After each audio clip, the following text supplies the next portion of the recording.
মুলতান সুলতানসের বিপক্ষে দুর্দান্ত জয়ের পর মুস্তাফিজুর রহমানকে বিশ্বের শীর্ষস্থানীয় বোলার ও বিশ্বের সেরা বোলারদের একজন বলে আখ্যায়িত করেছেন শাহিন শাহ আফ্রিদি। লাহোর কালান্দার্সের অধিনায়ক দলের বোলিং ইউনিট নিয়ে কথা বলতে গিয়ে প্রশংসায় ভাসান সিকান্দার রাজাকেও। এদিকে ফিল্ডিং করতে গিয়ে বেকায়দায় চোট পাওয়া পারভেজ হোসেন ইমনের সর্বশেষ তথ্য জানিয়েছেন লাহোর অধিনায়ক। মুলতানের বিপক্ষে কার্টেল ওভারের ম্যাচে আগে ব্যাট করতে নেমে নির্ধারিত 13 ওভারে 185 রানের পাহাড় জড়ো করে লাহোর। জবাব দিতে নেমে 165 রান জড়ো করে ক্ষান্ত হয় মুলতান। লাহোর জেতে 20 রানের ব্যবধানে।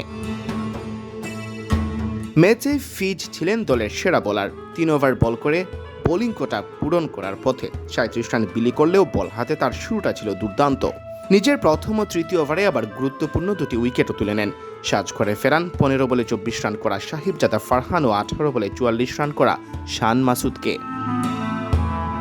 ম্যাচ শেষে নিজের বোলিং ইউনিট নিয়ে শাহিন বলেন, আমাদের দলে বিশ্বের সেরা বোলাররা আছে, ফিজ আছে দলে, হারিসও আছে। তারা বিশ্বের শীর্ষস্থানীয় বোলার, তারা খুব ভালোও করেছে। আবার সিকান্দার রাজা বিশ্বের 1 নম্বর অলরাউন্ডার, কেন তাকে কাজে লাগাবো না। এদিকে বল ধরতে গিয়ে সতীর্থ আসিফ আলীর সাথে বড় ধরনের ধাক্কা লেগেছিল পারভেজ হোসেন ইমনের। আসিফ দ্রুত নিজেকে সামলে নিলেও ইমন চোট পেয়েছিলেন। লাহোর কালান্দার্স ও মুলতান সুলতানসের ম্যাচে ইমনের চোট পাওয়ার সেই দৃশ্য দেখে হৃদয়ে রক্তক্ষরণ হয়েছে অনেকেরই।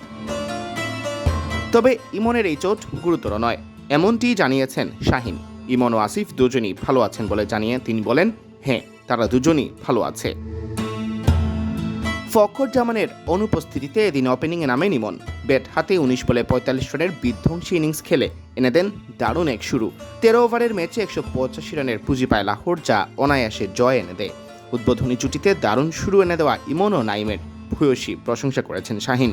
তিনি বলেন, আমাদের পরিকল্পনা ছিল সিম্পল, মাঠে যাও, নিজের মতো খেলো, ভিন্ন কিছু করতে হবে না। এরপর নাইম ও ইমন যেভাবে শুরু করলো, ঠিক এটাই আমাদের প্রয়োজন ছিল। তারা কাজটা দারুণভাবে করেছে। আব্দুল্লাহ শফিকও ভালো করেছে। সিয়াম চৌধুরী, বিডি ক্রিক টাইম।